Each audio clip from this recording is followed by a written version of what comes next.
Hi, this is Kyle with Velomobile Shop, here to show you how the new headlight and taillight combo works. There's also an optional horn.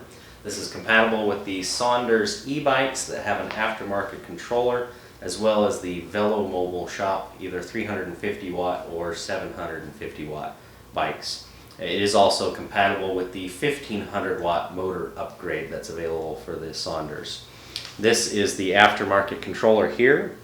You'll note that the battery, the motor cable, LCD that's optional, the pedal assist connector, as well as the throttle are all items you're going to have already on your bike and connected. This is the extra lead for the headlight, taillight, as well as the horn, and powers all three. This comes from the controller and provides battery voltage. So if you have a 36 volt battery, it'll provide 36 volts. If it's a 48 volt battery, this will provide 48 volts, and this setup is compatible with either. Now these wires will be connected when your kit arrives, but just to explain what goes where, first you would plug in the red cables here for power, and I'll do that real quickly there. And then you have a yellow connector going to your headlight. There's a green connector here going to your switch, and this is a switch for both the horn and to turn the lights on. Following what we call the Genius cable, there is another yellow connector for the tail light. There is another green connector for the horn, and then we have two red connectors for the brake function. And we'll have my assistant grab the brake cable here. So first what you'll do is disconnect one of your brakes. And these connectors can be difficult to pull apart, so don't be afraid if it takes a little bit of effort. That's perfectly normal. They're a good solid connector and they're watertight.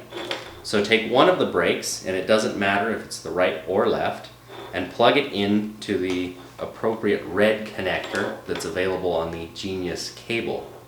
Now you'll notice you have a second red connector that's now available, and what you will do is take the connector you just unplugged from the controller and plug that into the Genius cable. What this does is it loops the brakes through the Genius cable and it operates the tail light.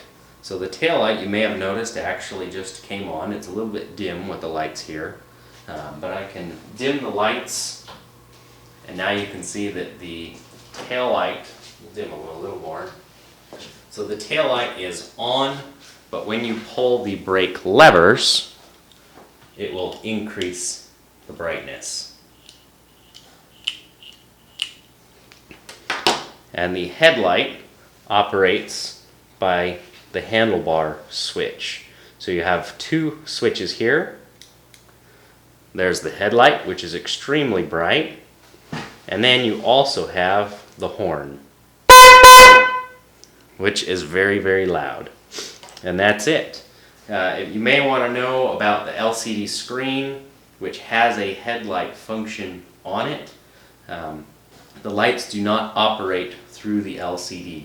Unfortunately, that hardware is not built into either the stock controllers from Saunders or any of the aftermarket controllers. So all of the function is controlled through these two switches here. So to turn the lights off, simply press that button.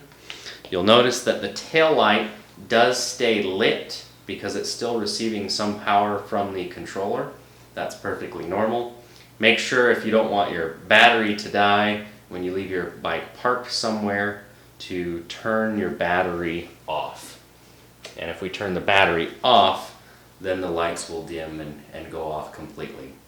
And that's it.